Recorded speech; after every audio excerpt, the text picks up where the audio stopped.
This is Dr. S. Subalakshmi, Assistant Professor in the Department of Mathematics, SNS College of Technology. This is a lecture video series on the course, the differential equations and transforms. And now we are looking on to the Gauss Divergence Theorem, which is in the vector calculus product. So here we are looking on to the problem on Gauss Divergence Theorem. We are on to verification process of Gauss Divergence Theorem. So we were just calculating in the previous video the RHS of Gauss Divergence Theorem, in which we have triple integral over V del dot f vector dv. So we have calculated what is del dot f vector. It is nothing but the divergence of f vector. The given f vector have been replaced here and simplified to get del dot f vector is equal to 4z minus 5. Now the next step to be processed is finding this dv. What is this dv? Since you already knew that V is the volume of the region given, we have noted that V is the volume here, and therefore this splits up into this variable of integration splits up into along the all the three axes, since you are given with the cube here. Cube means you have a three-dimensional figure, and therefore we are given with the three axes here. The first one is dx, second one is dy, and the third one is dz. What are the limits given for all these x, y's and z's? X is equal to 0 to x is equal to 1, y is equal to 0 to y is equal to 1, and z is equal to 0 to z is equal to 1. So we have got the limits also for all these differential values or integral values. So dx is 0 to 1, dx's limit is 0 to 1, dy's limit is 0 to 1, and dz's limit is 0 to 1. So we are just implementing all these findings in the RHS of our Gauss Divergence Theorem. What is your RHS? It is triple integral over V del dot f vector dv. So triple integral over V del dot f vector dv can be replaced as, what is del dot f vector here? It is 4z minus 5. So 4z minus 5 into what is dv? We have already found out dv as dx, dy and dz. So what about the limits here? Over V means dx, dy and dz. So inner integral corresponds to x. So the inner limit is 0 to 1. The next integral is corresponding to y, and the next limit is 0 to 1. And the next integral, the final integral is corresponding to z, and therefore the next limit is 0 to 1. So we have got the limits also. Now we are going on to integrate that with respect to all the axis values here. The first variable of integration is dx. We are going to integrate this with respect to x. On integrating 4z with respect to x, you will have 4xz minus y into x. Within the limits x is equal to 0 to x is equal to 1, and the remaining integrals will remain the same.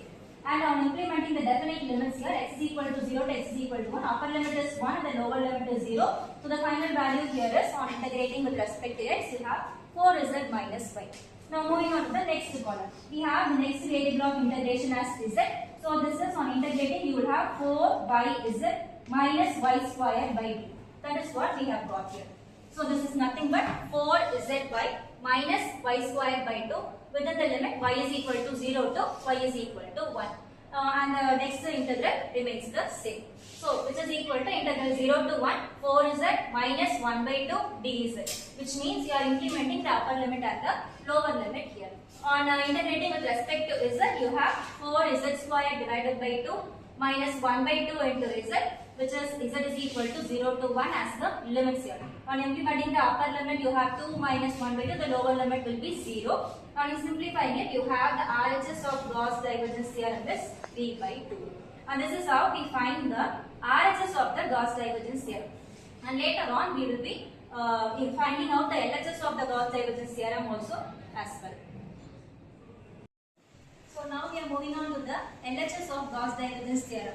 So since we are given that it is a cube in the given question, we have drawn a cube here. So which have its axis on x, y and z here.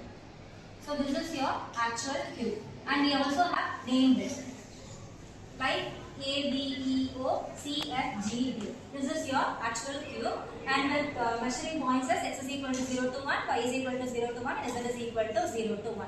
Now, as per our discussion earlier, there were 6 faces in our cube. So, how many surfaces will be here? Here there will be 6 surfaces, so corresponding to the 6 faces of the cube.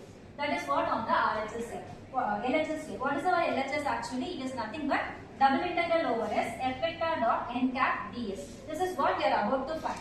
What is our surface? Surface is nothing but the 6 faces surfaces of our cube. How many faces it have? The front side, back side, right side, left side, upside and downside. These many faces we have. So we are going to name it one by one. Double integral over S f vector dot n cap ds is equal to double integral over S1, S2, S3, S4, S5 and S6. So what are these S's? S1 is nothing but the front side, which is A, B, C, D. S2 is nothing but the back side, which is O, E, F, G. And S3 is nothing but the right side, B, E, F, C. And S4 is nothing but the left side, A, O, E, D.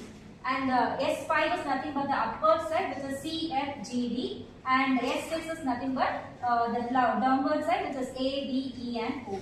So this is how we split the surfaces here, and we will continue this problem in the next video, how we will find or evaluate the concept here. Thank you.